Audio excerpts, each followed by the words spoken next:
going to carry on with the putting information. So we've learned out how to address the ball, how to take advantage of our anatomy, to take advantage of how if we flatten the shoulder girdle, then that means that the club path goes back pretty much in line, and if the club face is square, then that means that at least we're going to send it in the right direction that we've chosen.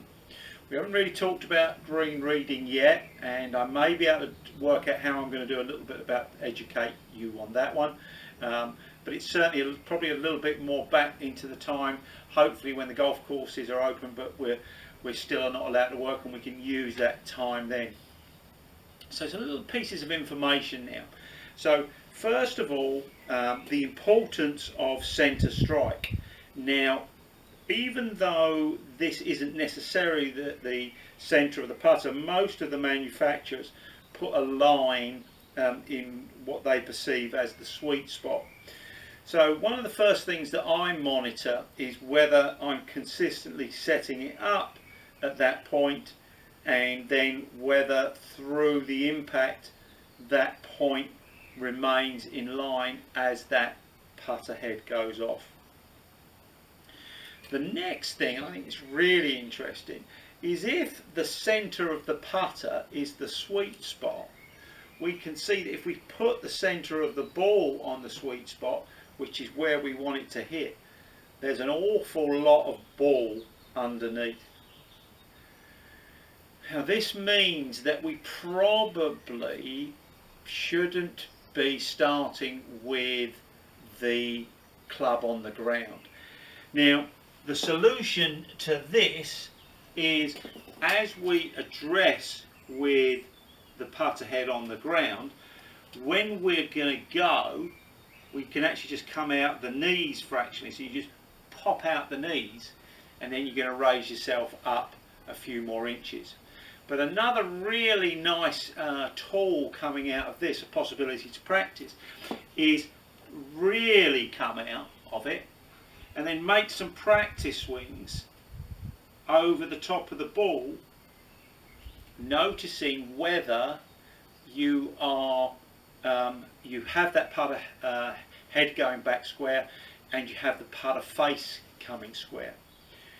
What I might like to do is, I'm just using this paving stone here, and the line there is from where I've addressed it, make sure that when I get here that putter face is perpendicular to that line, and also maybe that I haven't let the wrists come in, and then we can see how square that is. The first thing that a lot of you will notice is that at this point the putter face is no longer anywhere remotely close to square, and this will throw up the fact that you've been manipulating that club face through impact and separation, and that will add to your inconsistency.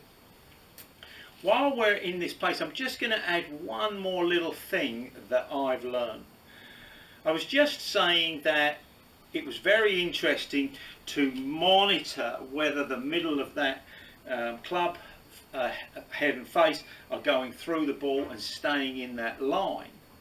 What I also noticed when I started introducing the drills to get people to hit it the right length was that generally the people that really learned were the ones that changed their backswing.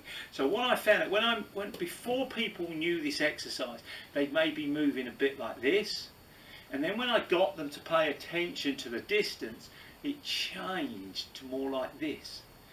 And I think that the reason for that is that you will feel the ball on that putter head and face for longer when you feel that all the way through to the follow through position. So if you are doing some work inside on and I would actually pick a distances and changing the distance from a skirting board and just try to roll the ball up so it died at the skirting board. If you've already adopted some of the techniques we're using and using your feel, then just notice if you pay more attention to the putter head and face through that area to the follow through, whether that improves your ability to feel the right length of putt. I'm going to leave you to go away and practice that. We'll be continuing over the weekend, so don't worry, I'll be there. And in the meanwhile, play safe.